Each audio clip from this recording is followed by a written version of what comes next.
Vamos continuar. Vamos lá. Vamos continuar. Então, a gente estava falando que no início da corrupção, né, do sacerdócio aí, levítico, né? E aí a gente vai entrar pela fase dos reis, e aí a gente já conhece a história, como é que as coisas vão acontecer, né, no reino dividido, em que nós tivemos aí mais, como eu posso dizer, reinos, né? A gente vai ter mais governantes que não observavam aquilo que Deus, né, aquilo que Deus determinava, do que os obedientes. Então, se a gente for analisar a época dos reis, a gente vai entender que o povo de Deus, que foi chamado para ser monoteísta, para servir ao Deus único e verdadeiro, ele era mais monoteísta, adorava outros deuses, com relação com outros povos, né, sacrificando a outros povos, os sacerdotes se prostituindo, adorando, levantando postes ídolos, o povo entrando em corrupção, o povo sendo humilhado, massacrado, invadido, sendo saqueado, devido a esta crise, a esta crise que se instalou, né, primeiramente no sacerdócio. Então, Deus vai levantar pessoas, né, pessoas como os profetas, para que os profetas sejam esta voz, né? Profetas sejam esta voz no meio do povo de Deus. Voz, né? Quando a Bíblia vai dizer que procurei um no meio de vocês para que tivesse na brecha, para que, né, isso não acontecesse, para que esse mal não viesse sobre vocês, né, aguardando que tivesse um. Com certeza o profeta estava nessa brecha, esse relacionamento com Deus, mas o profeta ali estava meramente como uma voz de Deus para aquele povo. Porque eu costumo dizer, viu, Jorge? Está me ouvindo aí? Está direitinho? Sim, está ótimo. Pronto, eu costumo dizer o seguinte, eu converso com os meus amigos aqui, eu digo assim, rapaz, quando eu leio a Bíblia e quando eu vejo a questão dos profetas e como Deus levanta as pessoas para uma geração, eu vejo dois tipos de profetas sendo levantados. O primeiro tipo de profeta é aquele que Deus levanta com um objetivo específico de levantar aquele homem para, através de uma exortação, através de um atentamento à palavra, aquele povo vir ao arrependimento e, de fato, se arrepender. Mas me parece, quando eu leio outras passagens, que eu vejo profetas sendo levantados meramente para avisar, alertar, ok, mas como se o juízo já houvesse sido decretado sobre uma determinada nação, sobre um determinado comportamento do povo, porque o povo era contumaz, o povo era reiterado a conduta deles em pecar. E a voz do profeta ali estava só mesmo para cumprir uma tabela, para dizer assim, olha, vocês não podem dizer que eu não avisei. Vocês não podem dizer que eu fui omisso. Jeremias é um profeta levantado que eu consigo enxergar isso. Que embora o rei Ezequias ele conseguisse escutar, né, secretamente Jeremias, que foi mesmo que Deus tem para mim aí, ele sabia e que Deus falava através de Jeremias, mas ele preferiu ouvir os outros profetas, ouvir as outras pessoas, e a gente viu que isso ocasionou, né? Ocasionou a levada do povo de Deus para o exílio, o saque das coisas de Deus, o povo de Deus foi saqueado, as coisas santas foram levadas, e o povo começa agora a passar um período de purificação, que eu posso dizer, de purificação na Babilônia. Tudo que a gente pode observar que os profetas alertavam quanto à prostituição do povo, quanto à prostituição dos sacerdotes, quanto à desvirtuação daquilo que Deus tinha separado, né, para que o povo observasse. Então, Deus falava reiteradamente, e reiteradamente o povo desobedecia, o povo voltava de novo para o pecado, para outros deuses, para a prostituição, como vai ser abordado na Bíblia, para a prostituição. Então, quando o povo está no cativeiro, agora no cativeiro não existe mais como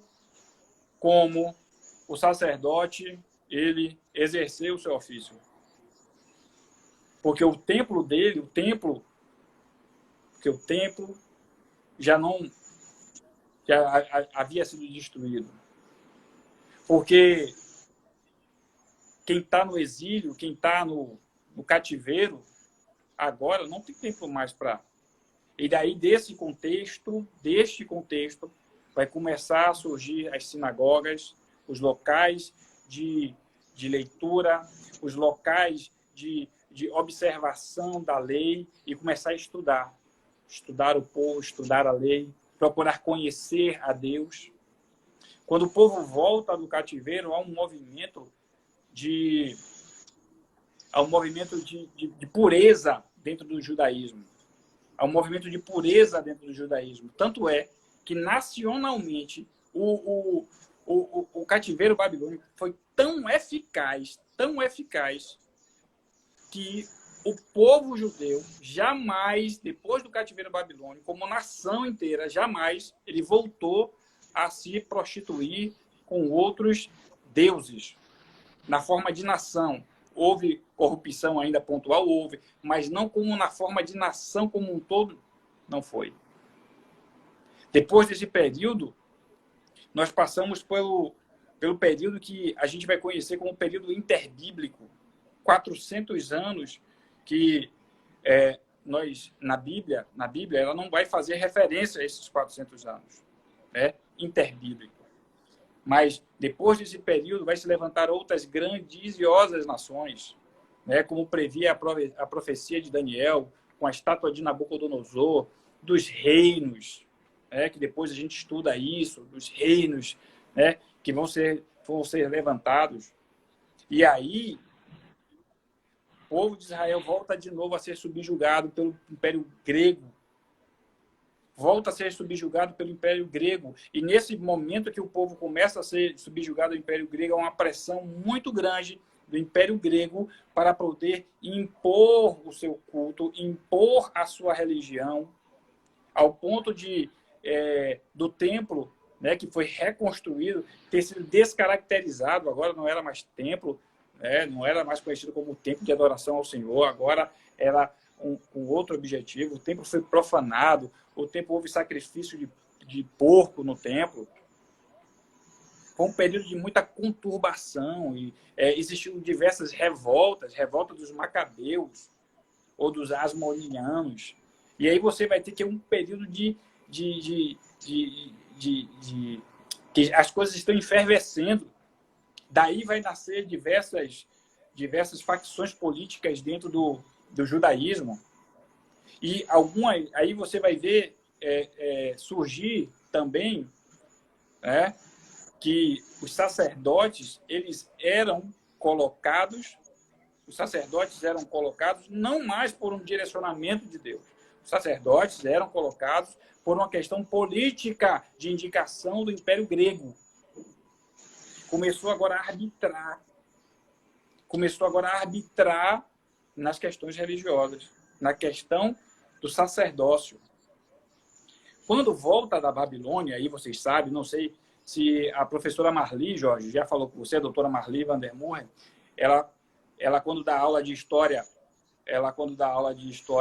do Antigo Testamento, ela sempre fala isso, E ela vai falar o seguinte: olha, você tinha um sacerdócio levítico, mas quando volta, do período do cativeiro, você não tem mais a descendência dos levitas, Há uma quebra ali, uma cisão ali em relação à questão dessa transmissão do sacerdócio levítico, E aí a gente vai começar a enxergar, E aí você vai ver que vai surgir os sadoquitas, né? Sadoquitas. E eles vão começar a desenvolver também, de novo, a questão da linhagem sacerdotal. Então, olha só. Então, a gente está aí, 400 anos de história, estamos Jesus está chegando, está próximo, né? E aí vem o Império Romano, se levanta agora como uma grande potência mundial, né? E aí submete agora todo mundo de novo a uma nova potência, né? Que é a parte de barro e a parte de ferro que está lá no livro de Daniel, falando da grande estátua de Nabucodonosor, é o último império que se levanta, ok? E aí está lá esse império, parte de barro, parte de ferro, é o Império Romano, né? Que parte de barro, parte de ferro, você vai ver que a direção do Império Romano era a parte dirigida pelo Senado e pela questão do imperador. E aí ele está lá. Então, quando a gente abre as escrituras, né, no Novo Testamento, aí a gente toma um choque, né? Para quem nunca leu, toma um choque, porque você vai ver um aspecto da sociedade totalmente diferente do que foi deixado no Antigo Testamento. Agora você já tem escriba, agora você já tem saduceu, que é o saduceu que agora, quem a casta sacerdotal é a casta dos saduceus, é a casta daqueles que estão no templo, são os saduceus. Os ditos revolucionários eram os fariseus, eram ditos fariseus e os escribas, que procuravam interpretar a lei, né? Não no seu sentido estrito da Torá, mas ele interpretava a lei com a lei e a tradição judaica. Ele interpretava a lei juntamente com a tradição judaica. Os saduceus interpretavam apenas a lei. O negócio dos saduceus era apenas com a lei e eles era com a lei e com a tradição. Tanto é que Jesus, quando em algumas passagens bíblicas, Jesus vai dizer, vai confrontar eles com a tradição, né? Quando Jesus vai perguntar, eles vão querer Jesus em relação ao sábado, ele vai dizer assim, minha cara, meu filho, onde é que está escrito aí que liberou você para desonrar pai e mãe? Né? Porque vocês dizem que o sacerdócio é do Senhor. Eu digo, sim, está onde isso onde é que está escrito isso? Que vocês foram dispensados de honrar pai e mãe porque vocês são exclusivos para casa, para o serviço. Então, Jesus vai confrontar eles num aspecto também da tradição. Né? E como eles eram detentores dessas informações, pessoas eruditas, pessoas conhecedoras da Torá, Jesus vai tratar eles na medida do conhecimento deles e de muita forma, de um modo duro, né? De um modo duro. Agora entenda. Então veio Jesus. E aí a gente vai começar a entrar agora como você falou, né? No filé da coisa, né? A gente vai entrar agora na parte mais interessante. Note que o legado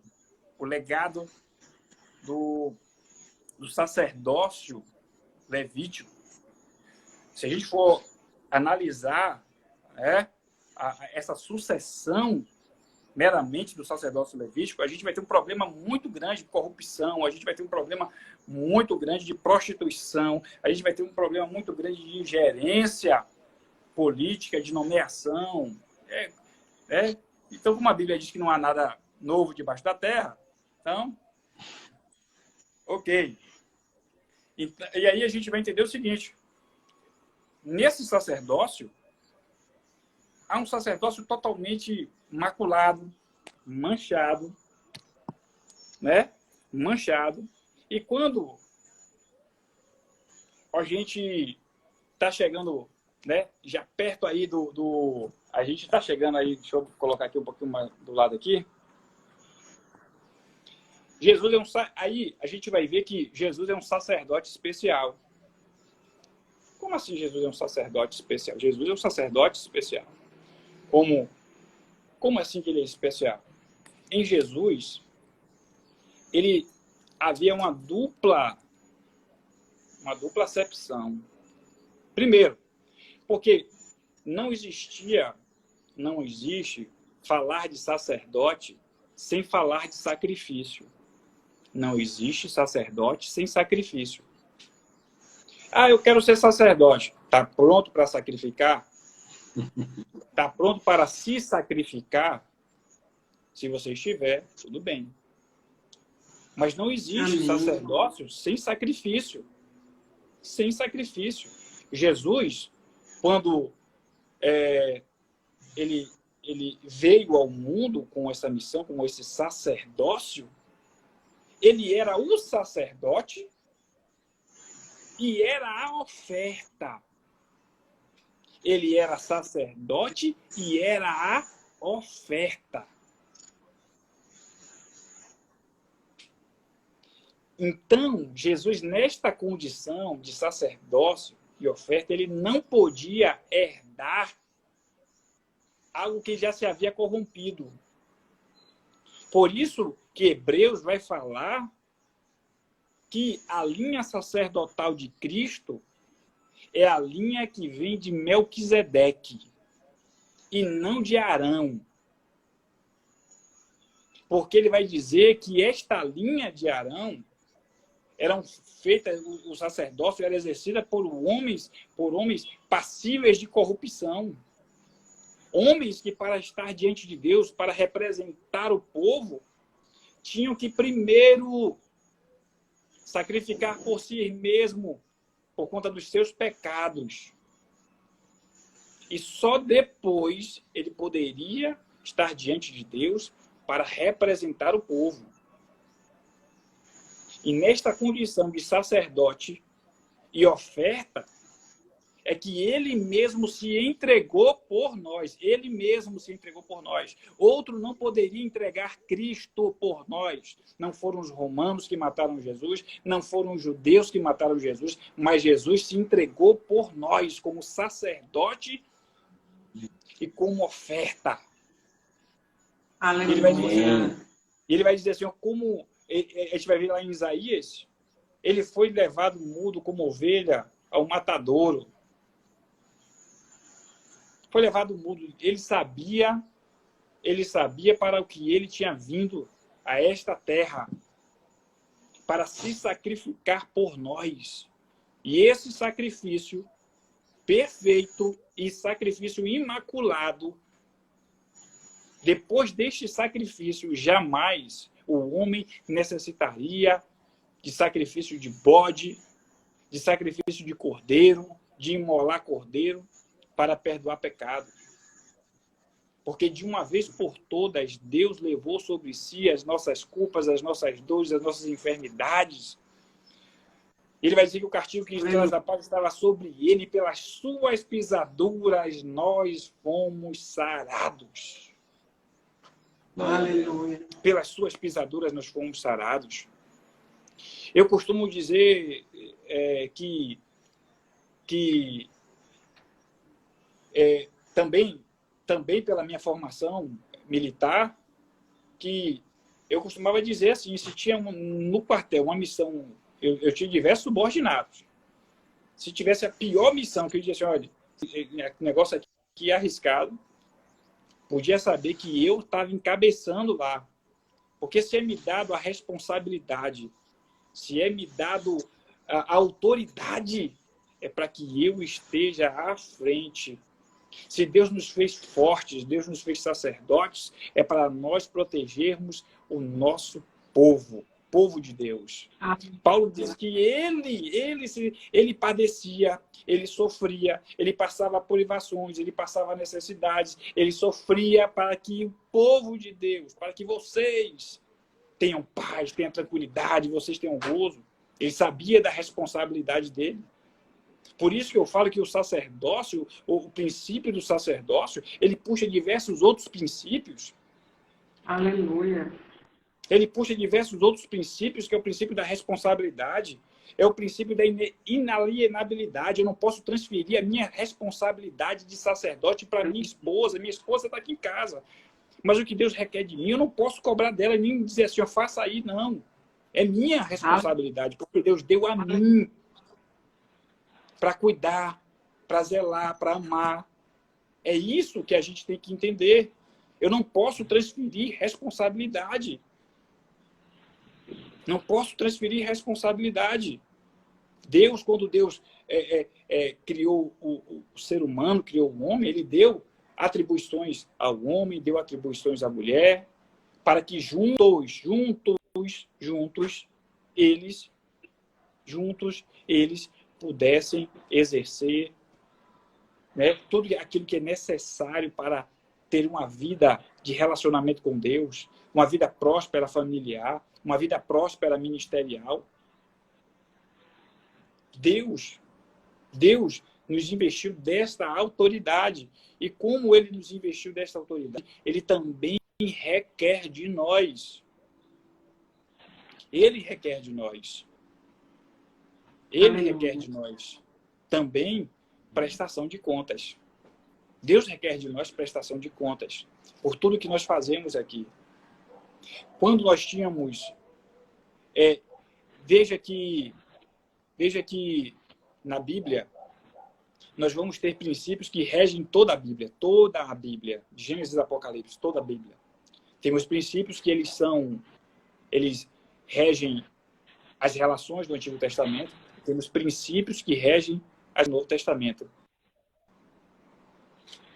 E a gente vai entender que o princípio que estava lá, né, da responsabilidade que o sacerdote tinha com o povo, que o núcleo é responsabilidade, esse núcleo não é perdido. Nós não sacrificamos por todo mundo. Nós continuamos tendo nosso relacionamento com Deus. Mas nós temos agora esse relacionamento cobrado de uma forma individual. Porque a Bíblia vai dizer, cada um dará conta de si a Deus. Cada um dará conta de si a Deus. Cada um dará conta de si a Deus. Antes, estava bem bacana. A responsabilidade era toda do sacerdote. O sacerdote, faz expiação de pecado aí pelo povo aí. O povo consagra, faz um jejum, aquela coisa toda, 7 dias, tudo certinho. Vamos consagrar, tá tudo certo. Agora, não. Agora esse princípio foi compartilhado com todos. É o que ele vai falar lá, uma nação, um reino sacerdotal. Ele está falando lá em Levíticos 19, versículo 6, de um reino sacerdotal. De um reino sacerdotal. Reino sacerdotal. Reino sacerdotal.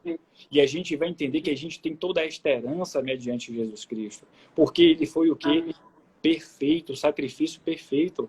Se você for observar Hebreus capítulo 7, a partir do versículo 26, ele vai dizer, convinha-nos tal sacerdote, santo, inocente, imaculado, separado dos pecados e feito mais sublime do que os céus, que não necessitasse, como os outros sacerdotes, de oferecer a cada dia sacrifícios, primeiramente pelos seus próprios pecados e depois pelo pecado do povo.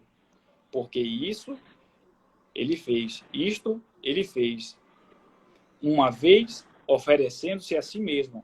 Porque a lei constitui sacerdotes a homens fracos.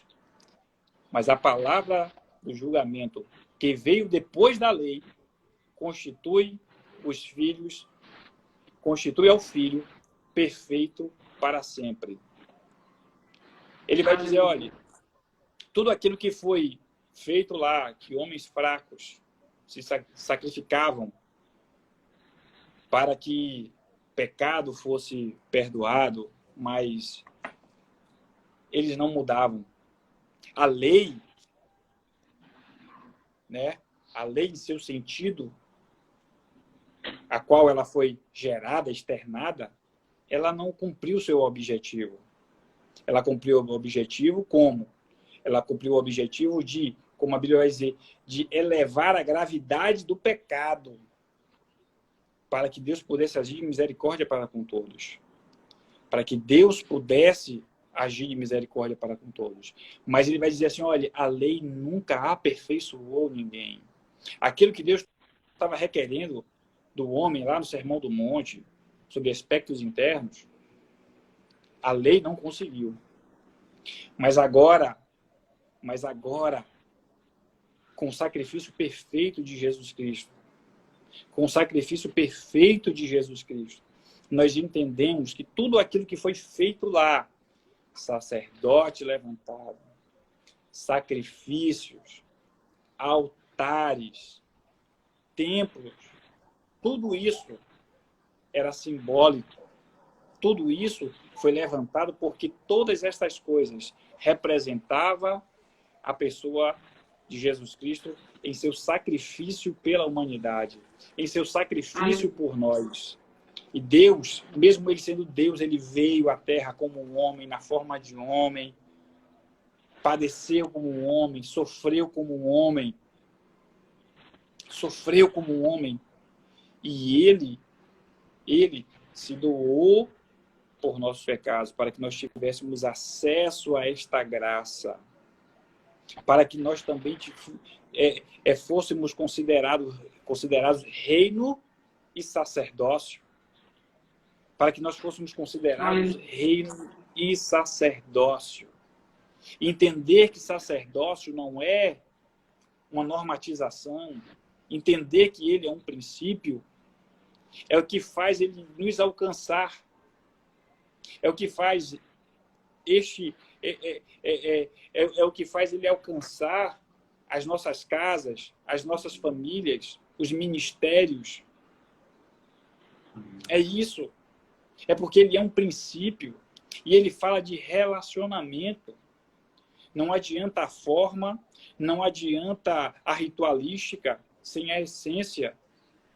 Sem a essência de nos relacionarmos com Deus. A essência de vivermos um relacionamento para com Deus. Não é uma regra, é um relacionamento. Ninguém convive com o outro dentro de casa, escrevendo no livrinho lá o que é que um pode fazer, o que é que o outro pode fazer, não. Você vai convivendo, você vai aprendendo, você vai sentindo as necessidades do outro, você vai suprindo as necessidades do outro. E assim, vendo. Eu não estou dizendo que nós não devamos observar o que a Bíblia diz. Não, eu estou dizendo o seguinte, eu estou dizendo que viver por princípios é muito mais profundo do que viver por regras. Amém. Viver na graça, né, é saber viver por princípios. Muitos dizem que vivem na graça. Não, mas a lei, a gente não vive mais na lei. Ok, não vive mais na lei. Se você quer entender e interpretar por esta maneira, por este modo, tudo bem. Mas só que viver na graça é viver com uma vida pautada em princípios eternos, valores inegociáveis. Valores inegociáveis. Por isso que eu quero deixar esta mensagem parar por aqui, né? Porque foi um recorte, a gente passou, era só o primeiro bloco, né? Na verdade, tinha que ser resumido no primeiro bloco, mas não tem como a gente falar de tanta coisa. Falar de tanta coisa. Eu aqui atropelei, me perdoe, atropelei uma porrada de informação aqui, informações extremamente necessárias, mas a gente tinha que selecionar algumas coisas para a gente poder chegar até Melquisedeque, já que a proposta era do Éden até Melquisedeque. Mas se a gente entender isso, né, que a Bíblia ela é um livro de princípios, já vai nos ajudar muito quando nós nos depararmos com diversas passagens. Quando nos perguntarmos por questões, a nossa sociedade hoje ela é pós-moderna, estamos vivendo uma sociedade líquida, em que, infelizmente, já atingiu muitas igrejas, os valores, né, eles estão cada dia mais se deteriorando, né? E a gente vai ter que cada dia mais estar apegado a esta palavra, a palavra de Deus. Amém. Porque se um dia esta palavra for tirada de nós, a Bíblia for tirada de nós, né, o livro de papel for tirado de nós, nós ainda vamos nos relacionar com Deus. Porque nosso relacionamento não é relacionamento de norma, mas é de princípios. É de princípios. Glória. Quando observamos uma pessoa dizendo assim, rapaz, mas aquela pessoa é um homem de princípios.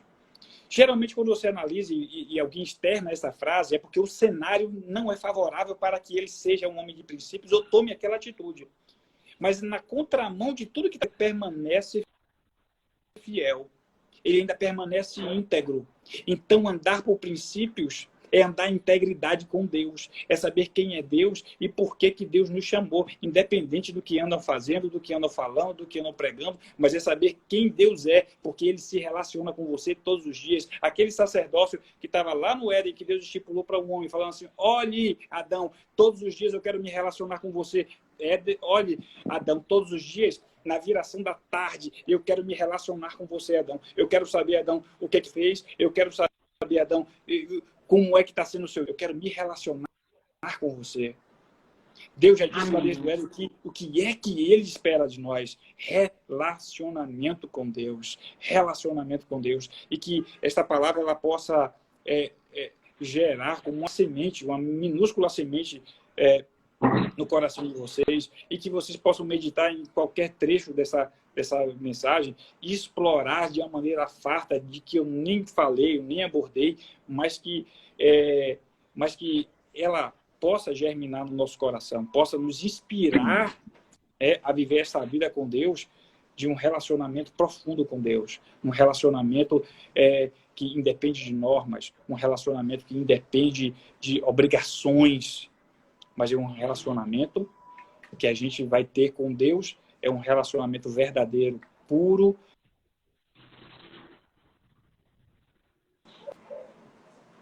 Amém. E engraçado, Nelson, que Deus é maravilhoso, né? Como Jorge disse no início, que a gente não tem a menor dúvida que foi Ele realmente que escolheu você para estar com a gente nessa noite. Quando o Senhor me deu essa divisão, né, desse estudo a respeito do sacerdócio, quando eu coloquei, né, de Adão ali do Éden até Melquisedeque, era Melquisedeque ali ainda em Gênesis. Aquele relacionamento que ele teve com Abraão, de fato, aquela oferta, né, que houve ali entre ele e Abraão. E aí eu estou entendendo que você entendeu que era até Hebreus, depois de Jesus. Só que foi tão lindo, porque você deu realmente um resumo de tudo que a gente vai estudar. E eu acho que Deus, ele faz assim, né? Deus, ele é um Deus perfeito, é um Deus de detalhes. Porque você realmente citou um pouco de tudo aquilo que futuramente a gente vai se aprofundar, né? Porque a gente vai falar na época de Moisés, você inclusive vai estar aqui com a gente falando de Moisés. A gente vai falar da época também dos reis e sacerdotes, ou dos profetas, dos reis e profetas. Como era o sacerdócio naquela época dos reis e dos profetas, a gente também vai trazer isso. A gente vai tirar um dia para a gente falar um pouquinho sobre as vestes sacerdotais e trazer isso um pouco de hoje. Aí a gente vai depois...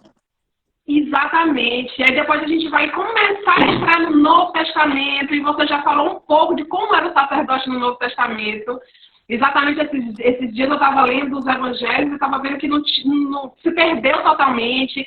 E aí, futuramente, a gente vai chegar em Jesus. Na época que a gente vai chegar em Jesus, já vai ser no nosso seminário. Em nome de Jesus, você também vai estar com a gente em agosto.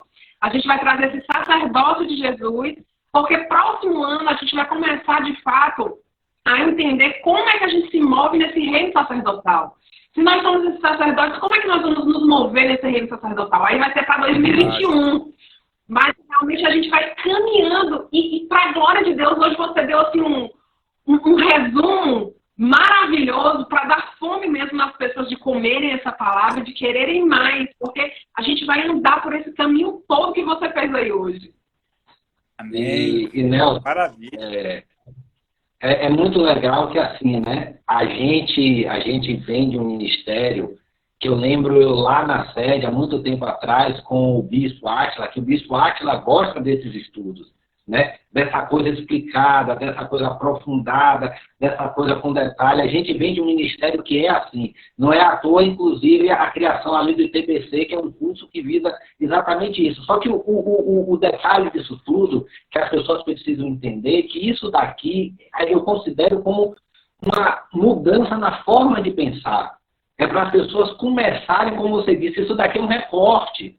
que as pessoas tenham curiosidade e que se aprofundem nisso, porque a gente não consegue, em 1 hora, 2 horas aqui, a gente falar aquilo que precisar falar. Então, que as pessoas consigam entender isso como uma abertura de mente, uma mudança, uma transformação, que realmente as pessoas consigam entender que isso aqui é o início de um algo, né? Porque se realmente a gente fosse fazendo estudo, a gente ia precisar vários sábados, vários meses aí, fazendo todos os sábados isso. E aí, realmente, a gente iria demandar um tempo muito grande. Então, que as pessoas entendam que isso realmente é uma abertura, é que as pessoas comecem a pensar diferente. E eu costumo dizer que a aula também serve muito para isso. Isso aqui a gente teve uma aula hoje, para que as pessoas comecem a dizer, poxa, eu não tinha pensado até então desse ponto de vista. Eu não tinha até então pensado assim. É aquela coisa, a nossa pastora, ela gosta muito da questão da palavra revelada. Isso para ela é a palavra revelada. E eu acho muito interessante a palavra revelada, que lhe traz a pensar em coisas que até então você nunca tinha pensado. De repente até uma coisa, entre aspas, simples, mas você, poxa, eu tenho X anos de evangelho, eu já li a Bíblia não sei quantas vezes, eu já li essa passagem não sei quantas vezes, e eu nunca tinha parado para pensar desse ponto de vista. E aí eu acho que você vem trazer isso para a gente, uma visão que a gente sempre tinha, até o sacerdote do lar. Sacerdote do lar de uma forma bem simples, como a gente ouve aí, aquela pessoa que, entre aspas, manda ali naquele ambiente, manda naquela casa, seja a parte financeira, seja a parte de construção, de caráter, de características, seja lá, de formação da pessoa. E a gente vê que é muito mais, como você bem disse, é uma questão de princípio. Quando você já começou abrindo, dizendo que a Bíblia não é um livro de leis, ela contém leis, mas que ela é um livro de princípios. Gente, se a gente olhar de uma forma bem simples, isso é um básico. Mas quantas pessoas pararam para ouvir isso ou para meditar nisso? Gente, a Bíblia não é um livro de leis, ela contém, é um livro de princípios. Né? E isso, principalmente, a gente está lidando aqui um culto para jovens, mas que tem uma abrangência muito maior hoje em função da internet, a gente para pensar, e isso é essencial, porque muitas vezes a pessoa está fugindo da igreja, está fugindo de Deus, porque está fugindo das regras que muitas vezes são impostas. Eu conheci uma pessoa que era uma pessoa maravilhosa em termos de princípios, mas que tinha medo de estar na igreja, porque a igreja tem muitas regras. Você não pode usar isso, você não pode falar assim, você não pode se comportar assim. E ele tinha o básico, que eram os princípios. Então a gente precisa passar isso para as pessoas. Regras existem, regras são para ser cumpridas, a Bíblia contém regras, mas ele é um livro de princípios. Eu acho que a gente hoje, isso daí já seria uma pregação, né? Mas aí eu acho que isso é muito importante, são princípios, né? E são princípios, como você falou, é para a vida toda. Se hoje o livro, a Bíblia, o papel, fosse tomado, os princípios já estão na gente. Né? E aí é algo que eu já citei isso de uma forma muito forte, assim, existe algo na questão evangélica que é os nossos princípios, e esses são negociáveis, seja no trabalho da gente, seja realmente na faculdade, hoje para a turma que está realmente fazendo faculdade, a turma de colégio, eu acho que esses princípios são inegociáveis. A gente não tem o que negociar nisso, né? E aí você foi muito feliz, muito bem usado por Deus, muito de respeito a isso daí, que de uma forma maravilhosa, a visão que você deu de sacerdócio também maravilhoso, como Clara falou, você acabou fazendo um resumo, e a turma que está aí, isso vai ficar gravado, a gente vai disponibilizar no YouTube, porque realmente todos os cultos estão sendo disponibilizados, que seja realmente uma ferramenta de estudo da gente, de pesquisa da gente, mas daquele ponto de vista que você falou. Não é o pesquisar, não é o estudar querendo resposta para aquilo que você quer fazer. Porque muitas vezes as pessoas dizem assim, eu quero fazer isso. Será que a Bíblia deixa eu fazer isso? Né?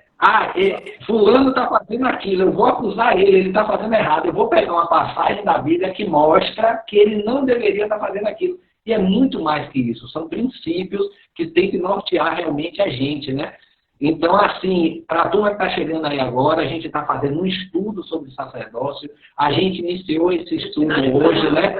A gente está finalizando o dia de hoje aí, a gente iniciou esse estudo hoje. Daqui a 15 dias a gente vai estar aqui novamente com o Nelson, mais uma vez, a gente vai falar especificamente do período ali de Moisés, né? Sacerdócio, mas daquele período de Moisés, e em nome de Jesus, a gente espera que em agosto a gente já esteja com a igreja aberta para a gente poder fazer o seminário da gente lá na igreja. né? Você está sendo convidado aqui, eu já conversei com você.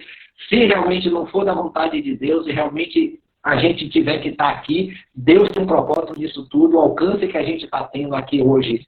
Talvez a gente não estivesse na igreja, então está nas mãos de Deus, Deus é perfeito, né? Então, assim, lhe agradecer, Nelson, infinitamente, realmente você acrescenta muito, não somente pelo seu conhecimento, mas pela presença de Deus na sua vida, pelo entendimento que você tem realmente do que é o reino de Deus, né?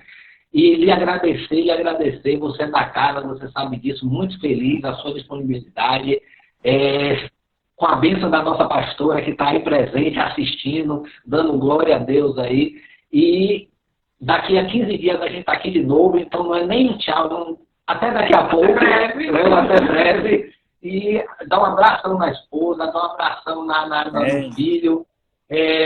Patrícia entrou aí, cadê o neném, né? Então dá um abraço para a filha também aí, e dê um alôzinho aí, dá um abraço na esposa, dá um abraço no filho.